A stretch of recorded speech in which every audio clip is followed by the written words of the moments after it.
غریب نواز کا بچپنا بھی الحمدللہ انتہائی بے مثل و بے مثال ہے، جوانی بھی بے مثل و بے مثال ہے، اور اگر آخری عمر کی بات کریں وہ تو انتہائی لاجواب ہے۔ تقریباً مورخین کے اختلافات کے باوجود 97 سال کی عمر ملی حضرت خواجہ غریب نواز کو۔ 45 سال ان میں سے حضرت خواجہ غریب نواز نے ہم ہندوستانی لوگوں کو عطا فرمایا۔ اس 45 سال میں بر صغیر غیر منقسم ہندوستان میں کیا کیا انقلاب نہیں برپا کیا میرے غریب نواز نے، یہ ہندوستان کے کسی بھی فرد پر پوشیدہ نہیں ہے۔ ان کی پاکیزہ زندگی کی اگر بات کریں تو شروعات ہوتی ہے ماں کے پیٹ سے۔ حضرت غریب نواز رضی اللہ تعالیٰ عنہ کی والدہ ماجدہ ام الورا بی بی ماہ نور، یہ بھی آقا امام حسن کی بیٹیوں میں سے ہے، اور ان کے والد ماجد حضرت سید خواجہ غیاث الدین یہ امام حسین کے بیٹوں میں سے ہے۔ تو غریب نواز کا سلسلہ نسب امام حسن کے ذریعے بھی، امام حسین کے ذریعے بھی مولائے کائنات ہوتا ہوا میرے آقا سرور کائنات صلی اللہ علیہ وسلم تک پہنچتا ہے۔ یعنی باپ کے اعتبار سے آپ حسینی ہیں اور ماں کے طرف سے آپ حسنی ہیں۔ باپ بھی اپنے زمانے کے مشہور ولی، ماں بھی اپنے زمانے کی ولیہ۔ اس کا اندازہ آپ اسی سے کریں، ماں کے پیٹ میں جب کوئی بچہ رہتا ہے، ماں کے پیٹ میں وہ بچہ حرکتیں کرتا ہے، ہاتھ چلاتا ہے، پیر چلاتا ہے، تو ہر ماں کو اس کا احساس ہوتا ہے۔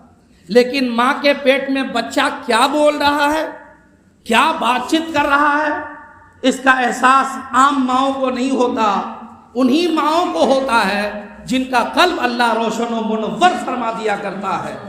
ایک طرف غریب نواز کی عظمت دیکھیے، ایک طرف ان کی والدہ ماجدہ کی عظمت دیکھیے، اور غریب نواز کے نام سے جو بے حیائیاں خرافات پھیلایا کرتے ہیں وہ غریب نواز کے اس بچپنے سے عبرت حاصل کریں کہ جن کی زندگی اتنی پاکیزہ ہے کہ ماں کے پیٹ میں رہیں تو ذکر خدا اور ذکر رسول کو لازم جانیں۔ وہ سے حضور سیدنا خواجہ غریب نواز کی ماں بی بی ماہ نور فرماتی ہیں کہ جب میرا بیٹا معین الدین میرے شکم اطہر میں جلوہ گر ہوا، 120 دن کے بعد، 4 مہینے کے بعد اللہ بچے کے جسم میں روح ڈالتا ہے۔ جب روح پڑتی ہے تو بچہ حرکتیں شروع کرتا ہے، اپنے اعتبار سے وہ باتیں کرنے لگتا ہے جو سب نہیں سمجھتا۔ حضرت غریب نواز کی والدہ ماجدہ فرماتی ہے کہ جب سے میرے بیٹے کے جسم میں روح ڈالی گئی، یعنی 4 مہینے کے بعد، اس وقت سے لے کر ولادت تک، پیدا ہونے تک، میرا بیٹا معین الدین روزانہ رات کو آدھی رات گزرنے کے بعد میرے پیٹ کے اندر اللہ اور اللہ کے رسول کا ذکر کیا کرتا تھا، لا الہ الا اللہ محمد رسول اللہ پڑھا کرتا تھا میرے پیٹ میں، اور یہ سلسلہ آدھی رات کے بعد شروع ہوتا تھا، طلوع آفتاب تک جاری رہتا تھا۔ یعنی نماز فجر کے بعد جب سورج نکلتا ہے اس وقت آدھی رات سے لے کر طلوع آفتاب تک میرے غریب نواز اپنی ماں کے پیٹ میں لا الہ الا اللہ محمد رسول اللہ، یعنی اللہ کا بھی ذکر کر رہے ہیں، رسول اللہ کا بھی ذکر کر رہے ہیں۔ غریب نواز کی ماں فرماتی ہے ایسا نہیں ہے کہ وہ دھیرے دھیرے ذکر کرتے تھے، میرا بیٹا اس بلند آواز سے پیٹ میں کلمہ طیبہ پڑھتا تھا کہ میں بھی اپنے کانوں سے سنا کرتی تھی۔ ایک طرف جہاں غریب نواز کی عظمت کا پتہ چلتا ہے کہ ماں کے پیٹ سے جو بچہ اللہ کا ذکر کرتا ہوا آ رہا ہو، رسول اللہ کا ذکر کرتا ہوا آ رہا ہو، اس بچے کی زندگی کتنی روشن و تابناک ہوگی۔ دوسری طرف غریب نواز کی ماں کو اللہ نے وہ طاقت عطا فرمائی ہے کہ بچہ پیٹ میں کیا بول رہا ہے غریب نواز کی ماں اس کو بھی سماعت کر رہی ہے۔ اگر ماں پیٹ میں بولتے ہوئے بچے کی آواز کو سن سکتی ہے تو غریب نواز کا کیا عالم ہوگا سماعت کا، اور جب غریب نواز کی سماعت کا یہ عالم ہوگا تو اندازہ کریں میرے آقا کی سماعت کا کیا عالم ہوگا۔ میری ہر تقریر کا عنوان سیرت مصطفیٰ ہوتا ہے، آقا کی عظمت و کردار ہوا کرتا ہے۔ اب اولیاء کرام کی عظمتیں سیرت مصطفیٰ ہی کا حصہ ہے، نبی کی سیرت سے الگ نہیں ہے۔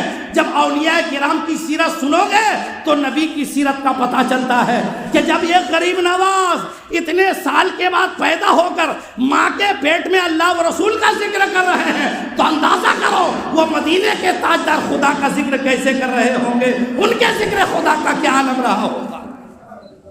یہ بچپنے کا عالم کہ ماں کے پیٹ میں لا الہ الا اللہ محمد رسول اللہ پڑھ رہے ہیں غریب نواز، اور ان کی ماں سماعت کر رہی ہے۔ آج غریب نواز کے نام سے چرسی کا دھندا کرنے والوں، چرس کے دھندا کرنے والے یہ کمینے جو چادر و غاگر کے نام پہ جگہ جگہ خرافات پھیلاتے ہیں، اور جب ان سے پوچھا جاتا ہے کلمہ شریف سنا تو کلمہ شریف نہیں سنا پاتا ہے۔ ہم تو صاحب غریب نواز کو مانتے ہیں۔ ارے نادان، غریب نواز کو مانتے ہو تو کیا مطلب ہے؟ اللہ و رسول کو نہیں مانے گا؟ وارث پاک کو مانتے ہو تو کیا مطلب ہے؟ اللہ و رسول کو نہیں مانو گے؟ مخدوم سمنا اعلیٰ حضرت نظام الدولیہ قطب الدین بختیار کاکی کو مانتے ہو تو کیا مطلب؟ اللہ و رسول کو نہیں جاننا ہے؟ ارے غریب نواز کو ماننے کا یہی مطلب تھا، اعلیٰ حضرت کو ماننے کا یہی مطلب تھا، وارث پاک کو ماننے کا یہی مطلب تھا کہ ان کے ذریعے تمہیں اللہ و رسول تک رسائی حاصل ہو جائے۔ تمہیں یہ کس نے کہا تھا کہ تم یہیں تک سمٹ کر کے رہ جاؤ؟ ہم اپنے پیر کا دامن اس لیے پکڑتے ہیں، ولی کا دامن اس لیے پکڑتے ہیں تاکہ ان کے ذریعے اللہ و رسول کا پتہ چل جائے۔ جس پیر سے، جس فقیر سے اللہ و رسول کا پتہ نہ چلے، نہ وہ پیر ہے نہ وہ فقیر ہے، وہ شیطان ہے۔ حقیقت میں پیر وہ ہے، ولی وہ ہے کہ ان کے دامن میں ہاتھ دو تو تمہیں خدا تک پہنچا دے، رسول اللہ تک پہنچا دے۔ یہ پیری مریدی کا مقصد ہے، جہالت مقصد نہیں ہے، نہ چادر و غاگر مقصد ہے۔ آج کل لوگ لمبی لمبی چادریں پیش کر کے، صاحب لمبے لمبے نیاز کر کے، لمبی لمبی ڈیگیں چڑھا کر کے کہتے ہیں ہم تو صاحب غریب نواز کے دیوانے ہیں۔ ارے نادان، تم غریب نواز کی بارگاہ میں کیا دکھانا چاہتے ہو؟ اس کو تو اللہ کے نبی نے ایسا سلطان بنایا ہے کہ جہاں شاہان زمانہ کی دولتیں ان کے قدموں پر، مگر کبھی غریب نواز نے جھانک کر نہیں دیکھا۔ وہ سلسلہ ان کی زندگی میں بھی جاری تھا، سلسلہ اب بھی جاری ہے، قیامت تک جاری رہے گا۔ کون سا سلطان ہے، کون سا بادشاہ ہے، کون سا امیر ہے، کون سا نواب ہے جس نے در غریب نواز پہ حاضری نہ دی ہے؟ تیری چادر و غاگر کی کیا حقیقت ہے؟ اگر غریب نواز کی توجہ چاہتا ہے وہاں جا کر نماز پڑھ، پھر غریب نواز کی بارگاہ میں حاضری دے، دیکھ تیری مرادیں کیسی پوری ہو رہی ہیں۔ میرے غریب نواز کا بچپنا ایسا صاف و شفاف، 9 سال کی عمر میں حافظ قرآن بنے ہیں غریب نواز۔ کتنی سال کی عمر میں؟ 9 سال کی عمر میں۔ میں ہمیشہ کہتا ہوں کوئی جاہل ولی ہوا ہی نہیں آج تک، نہ کوئی ولی جاہل رہا ہے۔ جتنے بھی اولیاء کرام ہوئے ہیں سب عالم ہیں، سب محدث ہیں، سب مفتی ہیں، سب مفکر ہیں۔ اگر کوئی ولی جاہل ہے وہ ولی نہیں، وہ جاہل ہی ہے۔ کبھی ولی جاہل ہوتا ہی نہیں، نہ کوئی جاہل ولی ہوتا ہے، ہمیشہ ولی ہوتا ہے۔ اللہ اسی کو ولی بناتا ہے جو دین کا عالم ہوتا ہے، دین کا مبلغ ہوتا ہے، دین کا رہنما ہوتا ہے۔ اور غریب نواز کو تو یہاں دین پھیلانے ہی کے لیے بھیجا گیا تھا۔ جو جاہل ہو، جسے کلمہ تک نہیں معلوم ہو، دین کیا پھیلائے گا؟ وہ دین پھیلائے گا، وہ خرافات پھیلائے گا۔ جس طرح اس زمانے میں ہمارے سنیوں میں کچھ لوگ غریب نواز اولیاء کا نام لے کر خرافات پھیلاتے ہیں، ایسے لوگوں سے ہوشیار رہنا چاہیے۔ بزرگوں سے یہ عقیدت نہیں ہے میاں، بزرگوں سے سچی عقیدت جو غریب نواز نے سکھایا وہ ہے۔ میرے غریب نواز رضی اللہ تعالیٰ 9 سال کی عمر میں حافظ قرآن بنے، شاندار حافظ۔ ابھی آپ کو سناؤں گا ایسا حافظ کہ زندگی بھر بھی تلاوت کرتے رہے، قبر منور میں اب بھی تلاوت جاری ہے، اب بھی تلاوت جاری ہے۔ عالم بنے، محدث بنے، مفکر بنے، شاندار مفتی بنے غریب نواز۔ بڑے بڑے علماء کرام کے پاس جا کر انہوں نے علم دین حاصل کیا، بڑے بڑے فقہا کے پاس علم فقہ حاصل کیا۔ 13-14 سال کی عمر میں جب ان کے والد گرامی کا انتقال ہوا تو باغ پنچکی میں مشغول ہو گئے تھے، ورنہ حقیقت یہ ہے کہ غریب نواز پہلے باضابطہ حافظ قرآن، قاری قرآن، عالم دین، مفتی، محدث، مفکر، فقیہ بنے ہیں، تب غریب نواز نے دنیا کی طرف قدم آگے بڑھایا ہے۔ یہی شان ہمارے ہر بزرگوں کا ہے، غوث اعظم کا ہے، مخدوم سمنہ کا ہے، میرے اعلیٰ حضرت کا ہے، سارے بزرگوں کا ہی حال ہے۔ پہلے ان لوگوں نے علم دین حاصل کیا ہے، پھر کچھ کام کیا، اور یہاں سب کریں گے مگر دین حاصل نہیں کریں گے۔ اگر دین حاصل نہیں کرو گے تو شیطان کب آئے گا، تمہیں بھی لوٹ لے جائے گا، تیری عبادت کو بھی لوٹ لے جائے گا، پتہ نہیں چلے گا۔ حضور سیدنا غریب نواز رضی اللہ تعالیٰ عنہ کیسے حافظ قرآن تھے، قرآن انہیں کیسے یاد تھا۔ آج دیکھیں سویڈن کے اندر آپ لوگ شاید نیوز پیپر پڑھتے ہیں، ٹیلی ویژن میں قرآن مقدس کی بے حرمتی کی گئی، پوری دنیا میں اس کے خلاف احتجاج ہو رہا ہے۔ ہم عاشق انشاءاللہ اللہ کے کلام کے لیے، رسول کی عظمت کے لیے، دین اسلام کے لیے ہر زمانے میں احتجاج کرتے رہیں اور انشاءاللہ کرتے رہیں گے، لیکن ہم ہمیشہ اعلان کرتے ہیں ارے قرآن کی بے حرمتی کرنے سے کیا قرآن دنیا سے مٹ جائے گا؟ ایک ہندوستان میں مردود پیدا ہوا تھا، قرآن لے کے آیا تھا، نیا قرآن، ابھی کچھ ہی سال پہلے کی بات ہے نا، کہاں چلا گیا مردود کا پتہ ہی نہیں چلا۔ لکھنؤ سے اٹھا تھا قرآن مٹانے کے لیے، قرآن کے اندر تحریف کرنے کے لیے، کہاں چلا گیا پتہ نہیں چلا۔ ایک سویڈن نہیں، ہزاروں سویڈن پیدا ہو جائے، قرآن کو مٹانا چاہے مٹے گا نہیں۔ ارے قرآن صرف ان اوراق کا نام نہیں ہے، ان اوراق کو مٹا دو گے کروڑوں کی تعداد میں جو لوگوں نے اپنے سینے میں محفوظ کر رکھا ہے، اسے کہاں مٹاؤ گے؟ مانا کے زندوں کو مٹا دو گے۔ غریب نواز جو قبر میں قرآن کی تلاوت کر رہے ہیں انہیں کیسے مٹا سکو گے؟ غوث اعظم جو قبر کے اندر قرآن کی تلاوت کر رہے ہیں انہیں کیسے مٹاؤ گے؟ چنانچہ دیکھیں حضرت بابا فرید الدین گنج شکر رحمت اللہ علیہ، آپ کہیں گے کرے مرنے کے بعد کیسے قرآن کی تلاوت؟ تو قرآن کی تلاوت سننے کے لیے میاں نبی کا عشق چاہیے، اور اہل سنت و جماعت کا عقیدہ چاہیے کہ جو علماء ہوتے ہیں، اولیاء ہوتے ہیں، انبیاء اور مرسلین اعظام ہوتے ہیں، قرآن و حدیث سے ثابت ہے وہ مرتے نہیں، وہ زندہ ہی رہتے ہیں۔ اس عنوان پہ درجنوں حدیث تو میں ابھی پیش کر سکتا ہوں، لیکن موضوع میرا وہ نہیں ہے۔ صرف آپ غریب نواز کی زندگی سے میرے آقا کی زندگی کا پتہ لو۔ حضرت بابا فرید الدین گنج شکر، ان کی ولایت میں کس کو شک ہے؟ حضرت بابا فرید الدین گنج شکر کہتے ہیں میں خواجہ غریب نواز کی بارگاہ میں پہنچا، سرہانے کی طرف جہاں بھی صندلی مسجد بنی ہوئی ہے، میں بیٹھ کر کے رات کے تنہائی میں غریب نواز کی بارگاہ میں قرآن کی تلاوت کر رہا تھا۔ پتہ چلا بزرگوں کی بارگاہ میں جا کے کیا کرنا چاہیے؟ قرآن کی تلاوت کرنا چاہیے۔ یہ تبرک کر لے لیا، یہ صاحب چادر لیا، گھاگھر لے لیا، سیلفی پہ سیلفی، بے حاضری دینے کے گیا ہے کہ سیلفی لینے ہی لے گیا ہے۔ اتنے سیلفی لینے والے آئے گئے، غریب نواز نے کسی کی طرف توجہ نہیں کی، دل سے جس نے غریب نواز کو پکارا انہی کی طرف توجہ دے دی۔ یہ تو آج کل سیلفی، عمرہ کرنے گیا ہے سیلفی، حج کرنے گیا ہے سیلفی، اجمیر میں گیا ہے سیلفی۔ ارے کسے دکھائے گا؟ قبر میں سیلفی کام نہیں آئے گی، تیرے فوٹو اور تیری سیلفی دنیا میں رہ جائے گی، محبت غریب نواز قبر میں کام آئے گی۔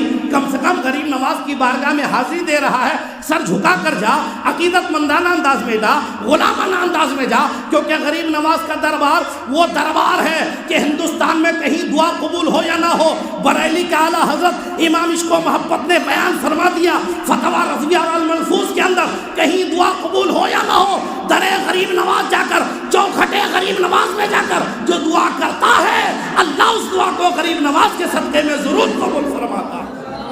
کم سے کم اپنی دعا قبول کروا لے غریب نواز کی بارگاہ میں جا کر۔ یہ بریلی کے مجدد کا اعلان ہے، ایک ولی کامل کا اعلان ہے۔ دنیا بھر میں مارے مارے پھر رہے ہو، جاؤ غریب نواز کی بارگاہ میں، وہاں اعلان کرو، وہاں جا کر دل سے دعا کرو۔ انشاءاللہ غریب نواز اکبر کی سنے ہیں، شاہجہاں کی سنے ہیں، اورنگزیب کی سنے ہیں، دوسرے لوگوں کی سنے ہیں، تم تو غریب فقیر ہو، تمہارا بھی سنیں گے۔ مگر طریقہ کیا ہے؟ طریقہ وہ ہے جو بابا فرید نے بتایا۔ رات کی کس کا سناٹا ہے، تنہائی کا عالم ہے، بابا فرید قرآن کی تلاوت کر رہے ہیں، 15 پارے تلاوت ہو گئے، 15 پارے تلاوت ہو گئے، صرف ایک حرف تلاوت سے رہ گیا۔ الفابیٹ الف با تا سا، الف کو ایک حرف، با کو ایک حرف، تا کو ایک حرف کہتے ہیں۔ اسی 15 پارے کے درمیان کہیں ایک حرف تلاوت سے رہ گیا۔ بابا فرید فرماتے ہیں کہ غریب نواز نے قبر مبارک سے آواز دی، بیٹا فرید ایک حرف تلاوت سے رہ گیا ہے، بیٹا فرید ایک حرف تلاوت سے رہ گئے، اس کو پھر سے پڑھ۔ بابا فرید نے عقیدہ دے دیا ہے۔ اس زمانے میں جو کچھ لوگ اولیاء کی مخالفت کرتے ہیں ان کو بابا فرید نے جواب دے دیا۔ اگر ان کا عقیدہ ہوتا کہ غریب نواز تو مر گئے ہیں تو آبجیکشن کرتے رہے، ہو گئی کہیں سے آواز آتی ہوگی، مگر بابا فرید کو معلوم ہے یہ تب بھی زندہ تھے، اب بھی زندہ ہیں، اس لیے بابا فرید نے ریپیٹ کیا، پڑھ لیا۔ جب پڑھا پھر غریب نواز کی بارگاہ سے دوسری مرتبہ آواز آئی، بیٹا قرآن اچھی تلاوت کر تو اور اچھے سے پڑھو۔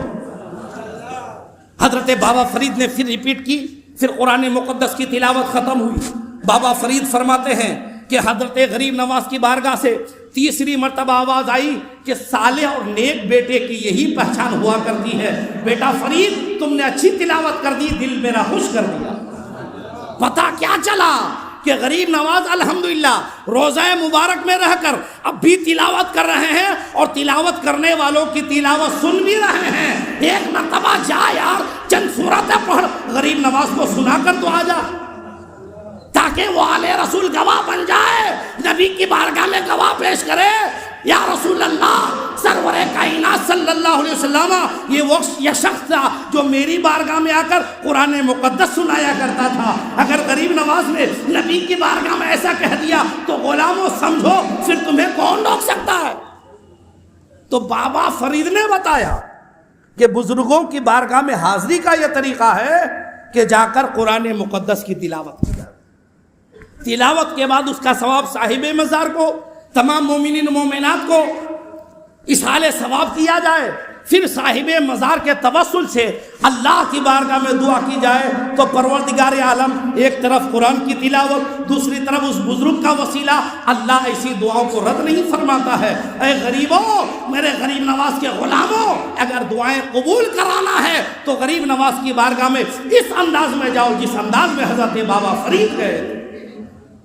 حضرت غریب نواز بچپن ہی سے غریب نواز تھے، 4 سال کی بہت سارے واقعات آپ نے سنا ہوگا، دودھ کا واقعہ، عید کے دن بچے کو پھٹے پرانے کپڑے دینے کے واقعات۔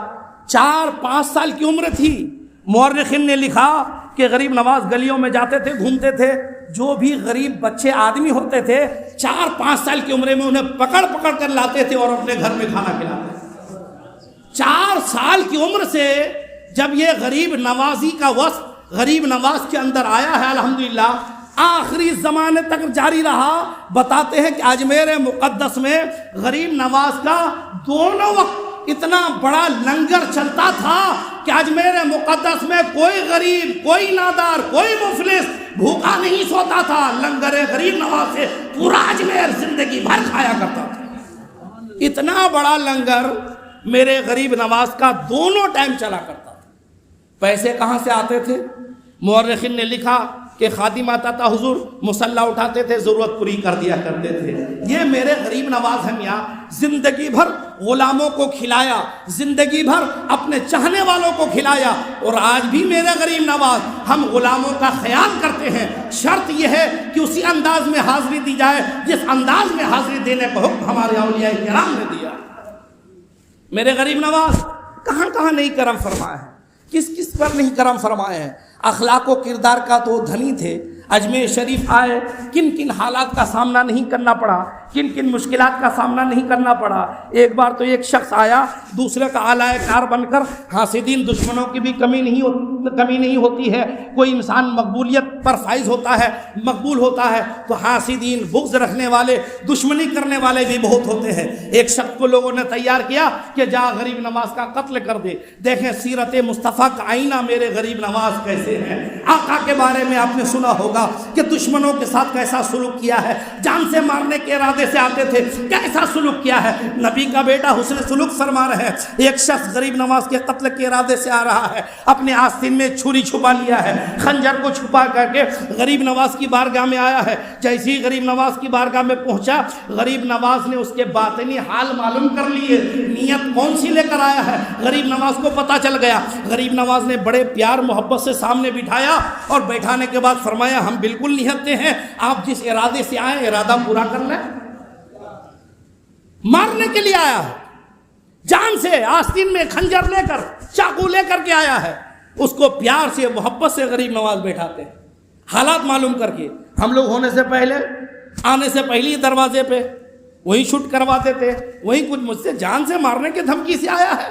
حضرت عمر بن خطاب بھی ایسے ہی جا رہے تھے، صحابہ نے خبر دیا حضور آ رہا ہے، آقا فرماتے آنے دو، ہم تو اسی کے انتظار میں ہیں۔ کیسا نمونہ غریب نواز میرے آقا کی سیرت کا پیش کر رہے ہیں، جانی دشمن کو سامنے بٹھا کر فرما رہے ہیں آپ جس ارادے سے آئے ہیں ارادہ پورا کر لیں۔ جب دشمن کو اتنی بات کہی جائے کیا حالت ہوگی؟ سکتہ طاری ہو گیا، تھرنانے لگا، لرزہ براندام ہو گیا، چاقو باہر نکالا، غریب نواز کے قدم ناز میں گرا، اقرار کیا حضور میں لوگوں کے بہکاوے میں آ گیا تھا، غریب نواز کی بارگاہ میں توبہ کیا، غریب نواز کا مرید بنا، غریب نواز نے دعائیں دی، وہ صالحین میں بنا اور ایسا صالح بنا کہ 45 مرتبہ اسے حج کی سعادت نصیب ہوئی۔ یہ میرے غریب نواز کا برتاؤ تھا اپنے دشمنوں کے ساتھ۔ کیا یہ سیرت مصطفیٰ کا حصہ نہیں ہے؟ بے شبہ اولیاء کرام کے جو کردار ہوتے ہیں یہ میرے مصطفیٰ سرور کائنات صلی اللہ علیہ وسلم کے کردار کا یہ آئینہ ہوا کرتا ہے۔ غریب نواز نے اپنے اخلاق کو کردار کے ذریعے بتا دیا کہ الحمدللہ غریب نواز ہندوستان میں خرافات نہیں، مصطفیٰ کی سیرت لے کر آئے تھے، اللہ تبارک و تعالیٰ کے احکام لے کر کے آئے تھے۔ بہت سارے اس طرح کے واقعات۔ حضرت غریب نواز پوری دنیا کے سیاح تھے، پوری دنیا کی سیر کی حضرت غریب نواز نے۔ سیر گھومنے کے ارادے سے نہیں، تبلیغ کے ارادے سے، دین پھیلانے کے ارادے سے۔ بخارا میں، سمرقند میں، ہرات میں، سبزہ وار میں اور افغانستان میں، لاہور میں، جہاں گئے غریب نواز الحمدللہ وہیں دین کا اجالا پھیلایا ہے، دین کی روشنی پھیلائی ہے۔ چنانچہ اسی سفر کے درمیان ہرات کے علاقہ سبزہ وار میں جب پہنچے تو یہ بات سن لیجئے گا، عقیدے سے بھی تعلق ہے الحمدللہ اور غریب نواز کی عظمت سے بھی تعلق ہے۔ سبزہ وار میں پہنچے، ایک باغ میں، جلوہ گر ایک باغ میں، حوض کے پاس حضرت غریب نواز نے قیام فرمایا۔ لوگوں نے آ کر کے خبر دی کہ اے درویش آپ یہاں نہ بیٹھیں، یہاں ایک ظالم بادشاہ رہتا ہے، حاکم رہتا ہے جو شیعہ ہے، رافضی ہے، وہ دوسرے لوگوں سے بڑی نفرت کرتا ہے، جس کا نام ابو بکر ہو، جس کا نام عمر ہو، اسے وہ مروا دیتا ہے، اسے وہ قتل کرا دیتا ہے، آپ یہاں نہ بیٹھیں۔ غریب نواز بیٹھے رہ گئے۔ تھوڑی دیر کے بعد وہ ظالم بادشاہ، وہ ظالم حاکم آنے لگا جو رافضی تھا، شیعہ تھا، حضرت ابو بکر صدیق، عمر بن خطاب رضی اللہ تعالیٰ عنہما سے اتنی نفرت کرتا تھا کہ جس کا نام ایسا اسے وہ مروا دیتا تھا۔ غریب نواز کی بارگاہ میں بری نیت سے، خراب نیت لے کر وہ شیعہ حاکم، وہ رافضی حاکم غریب نواز کی طرف بڑھا۔ آقا غریب نواز کی طرف بڑھا، جیسے بڑھا غریب نواز نے ایک نگاہ ڈالی، ایک نگاہ صرف غریب نواز نے ڈالی۔ ارے اولیاء کرام اور یہ دین تلوار کے زور سے نہیں پھیلا ہے، یہ محبت اور اولیاء کرام کی نگاہوں سے پھیلا ہے۔ الٹے ہی چال چلتے ہیں دیوانگان عشق، آنکھوں کو بند کرتے ہیں دیدار کے لیے۔ غریب نواز نے ایک نگاہ ڈالی، زمین پہ ڈھیر ہو گیا، بے ہوش ہو گیا۔ تھوڑی دیر کے بعد غریب نواز نے پانی کے چھینٹے ڈالے، جب پانی کے چھینٹے ڈالے ہوش میں آیا، سارا دماغ ٹھکانے میں آ گیا، غریب نواز کے قدموں میں گرا۔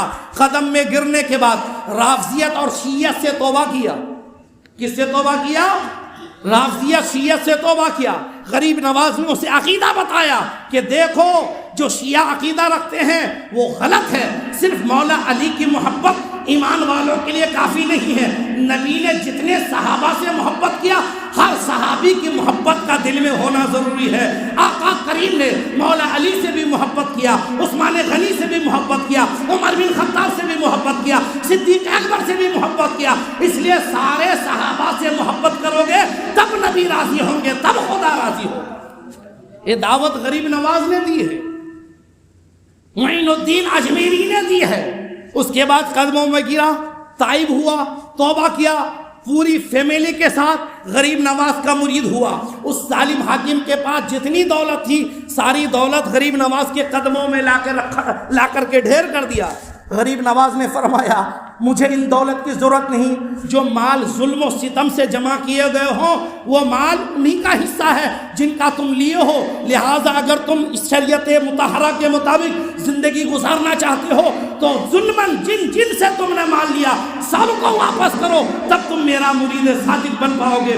تاریخ بتاتی ہے کہ وہ ظالم رافضی و شیعہ تھا، توبہ کر کے مرید بھی ہوا اور جتنے لوگوں سے مال لیا تھا سب واپس کیا، اور سنی اہل سنت و جماعت میں داخل ہو کر بڑے اچھے انداز میں اس نے زندگی گزاری۔ یہ میرے غریب نواز کی نگاہ کا کمال ہے کہ میرے غریب نواز ایک نگاہ ڈال دے میاں تو عقیدہ بھی درست ہو جاتا ہے، ایمان بھی درست ہو جاتا ہے، زندگی بھی سنور جائے۔ ایسے غریب نواز کے ہم لوگ چاہنے والے ہیں۔ باتیں بہت ہے غریب نواز کے حوالے سے، بالآخر غریب نواز ہندوستان میں رہ کر 97 سال کی عمر میں 6 رجب المرجب کی تاریخ تھی، عشاء پڑھنے کے بعد، نماز پڑھنے کے بعد غریب نواز حجرے میں تشریف لے گئے، جہاں بھی مزار مقدس ہے دروازہ بند کر لیا۔ خدام نے بتایا رات بھر ذکر کی آواز آتی رہی، اللہ اور رسول کے ذکر کی آواز آتی رہی، جب صبح صادق کا وقت آیا تو ذکر کی آواز رک گئی۔ خدام انتظار کرنے لگے کہ شاید نماز فجر کی نماز کے لیے اب نکلیں تب نکلیں، جب پتہ چلا کہ فجر کا وقت بھی گزر گیا اور غریب نواز باہر نہیں آئے تو غریب خدام نے دروازہ کھول کر کے جب اندر دیکھا تو دیکھا غریب نواز کا وصال ہو چکا تھا، اور غریب نواز کی پیشانی میں جلی حرفوں میں موٹے موٹے حروف میں لکھا تھا ھذا حبیب اللہ مات فی حب اللہ، یہ اللہ کے محبوب ہیں اور اللہ ہی کی محبت میں دنیا سے وصال کیے ہیں۔ یہ غریب نواز صبح صادق کے وقت غریب نواز کا وصال ہوا، 6 رجب المرجب کی تاریخ تھی، اس لیے اس مبارک تاریخ میں پوری دنیا سنیت میں غریب نواز کا عرس مبارک دھوم دھام سے منایا جاتا ہے۔ غریب نواز نے 2 شادیاں بھی کی تھی، 2 بیویاں تھیں، 3 لڑکے، 1 لڑکی بھی تھی۔ خواجہ فخر الدین بڑے لڑکے تھے جن کا مزار مبارک سروار شریف کے اندر ہے، ایک خواجہ حسام الدین بھی تھے، ایک خواجہ ضیاء الدین بھی ہیں، ان دونوں کا مزار مبارک غریب نواز کے پائن تھی، جہاں قوالی ہوتی رہتی ہے وہاں حوض ہے جہاں لنگر تقسیم ہوتا ہے، ان دونوں بھائی کا مزار وہی مبارک وہی موجود ہے، خواجہ حسام الدین اور خواجہ ضیاء الدین۔ غریب نواز کی ایک بیٹی بھی تھی جو ولی کامل تھی، حافظ قرآن تھی الحمدللہ۔ ان کا مزار مبارک کہاں ہے؟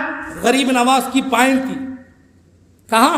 دکھن جانب جو خدام کے داخل ہونے کا گیٹ ہے وہاں ایک چھتری بنی ہوئی ہے، وہیں حضرت غریب نواز کی بیٹی بی بی حافظہ جمال جو اپنے وقت کی حافظہ تھی، متقیہ تھی، بے حد پرہیزگار تھی، غریب نواز کی بیٹی کا مزار مبارک وہیں موجود ہے۔ پروردگار عالم ہم سب کو غریب نواز کے غلاموں میں شمار فرمائے، ان کی سیرت کے مطابق ہمیں زندگی گزارنے کی توفیق دے۔